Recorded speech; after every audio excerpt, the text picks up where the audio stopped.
Okay സുഹൃത്തുക്കളെ നമസ്കാരം. ഒമാനിലെ ഇലക്ട്രിക്കൽ ആൻഡ് പ്ലംബിംഗ് വർക്കുകളിലേക്ക് എല്ലാവർക്കും സ്വാഗതം കേട്ടോ. അപ്പോൾ ഞങ്ങൾ വർക്ക് ചെയ്യുന്ന എല്ലാവരും അടിച്ചൊരു വായോ കേട്ടോ. അപ്പോൾ ഞങ്ങൾ കുറച്ച് വർക്ക് ചെയ്യുന്ന കുറച്ച് കട്ടറുകൾ നിങ്ങളൊന്ന് കാണിക്കാം. ഞങ്ങൾ ഈ കട്ടർ ഉപയോഗിച്ചാണ് കേട്ടോ ഇവിടെ വർക്ക് ചെയ്യുന്നത്. ഇതിൽ ഈ 3 PPR കട്ടറാണ് കേട്ടോ, ടെക്നോ പൈപ്പ് കട്ട. ഇത് 3 മറ്റേ PVC പൈപ്പ് കട്ടയിന്. ഇത് 1.5 കട്ട് ചെയ്യാൻ വേണ്ടിയിട്ട് വലുതാണ് കേട്ടോ. ഇത് നമ്മൾ വലിച്ചു കഴിഞ്ഞാൽ ഇത് 1.5 പൈപ്പ് കട്ട് ചെയ്യാൻ വേണ്ടിയില്ല. ഇത് കട്ട് ചെയ്ത് സമയം എടുക്കും. 1.5 ടെക്നോ പൈപ്പ് കട്ട് ചെയ്യാം. ഇത് നമ്മൾ സാധാരണ 3/4 കട്ട് ചെയ്യാം.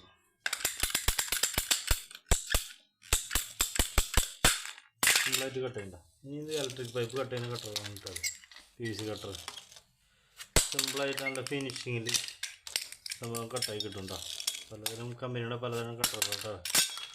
ഈ ബ്ലേഡൊക്കെ ഉപയോഗിച്ച് കട്ടതിനേക്കാളും സിമ്പിളായിട്ട് പെട്ടെന്ന് സമയം പെട്ടെന്ന് ലാഭിക്കാം. അതുപോലെ നല്ല ഫിനിഷിങ് കിട്ടും. കട്ട് ചെയ്യാൻ ബ്ലേഡ് നമ്മൾ ഉപയോഗിക്കാറില്ല കേട്ടോ. PVC പൈപ്പ് കട്ട് ചെയ്യാൻ മാത്രമേ, ഹൈ പ്രഷർ പൈപ്പ് കട്ട് ചെയ്യാൻ മാത്രമേ നമ്മൾ ബ്ലേഡ് ഉപയോഗിക്കാറുള്ളൂ കേട്ടോ. ഇതുപോലത്തെ യൂസ്ഫുള്ളായ വീഡിയോ നമ്മൾ ഡെയിലി അപ്ലോഡ് ചെയ്യുന്നതായിരിക്കും കേട്ടോ. ആ വീഡിയോ ഇഷ്ടപ്പെട്ട ലൈക്ക് ചെയ്യുക, കമൻറ്റ് ചെയ്യുക, ഷെയർ ചെയ്യുക. കൂടുതൽ ചാനലൊന്ന് സബ്സ്ക്രൈബ് സപ്പോർട്ട് ചെയ്യുക. എല്ലാവർക്കും ശുഭരാത്രി.